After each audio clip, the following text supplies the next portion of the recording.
अस्सलाम वालेकुम दोस्तों, की हाल चाल है। तुसी देख रहे हो देसी लाइफ चैनल। तो आ तुहानू दिखाने किसान भाई नाल मिलाने जिहड़ा कमाद की काश्त करने प्याज दे विच।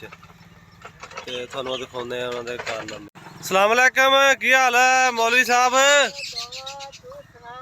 ए की बीजी जाने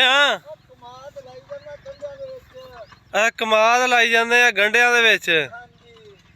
ते ये गंढे पट लूंगे तो बाद दे विच कमाद रह जाएगा पिछे। अच्छा सही सही।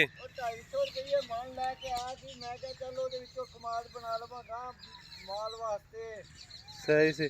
250 रुपए मन कमाद का बी लिया जी मुल। ते आ गंढे इन्हां दे माशाल्लाह सोहने होए खड़े तैयार तुसीं देख सकदे हो। देखो माशाल्लाह गंढा जिहड़ा वा सोहना तैयार होया खड़ा माशाल्लाह। ते ये हुण इहदे विच एक कमाद दा थोड़ा जिहा कनाल के जगह वा देखो तुसीं। ते इस जगह दे विच ना ये ला रहे आ कमाद। नाले कहंदे कोई थोड़ा बहुता यानी कि बी रख लांगे गां ज़्यादा हो जाएगा अपना। ते नाले कोई माल नूं चार लांगे।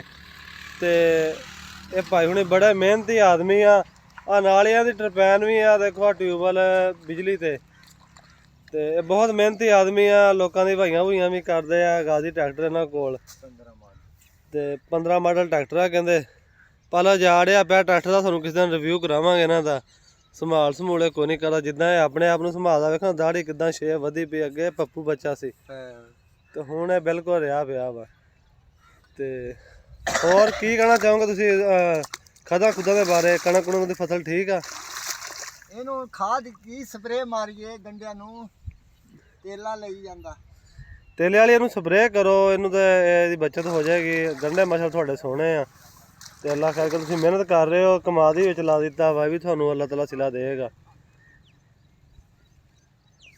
तो ये नाल ही सानू दो इजाजत जी। तो साडे चैनल नू सबसक्राइब जरूर करना ते वीडियो मुकम्मल जरूर वाच करनी आ। अल्लाह हाफिज़। ਰੱਬ ਰੱਖਾ।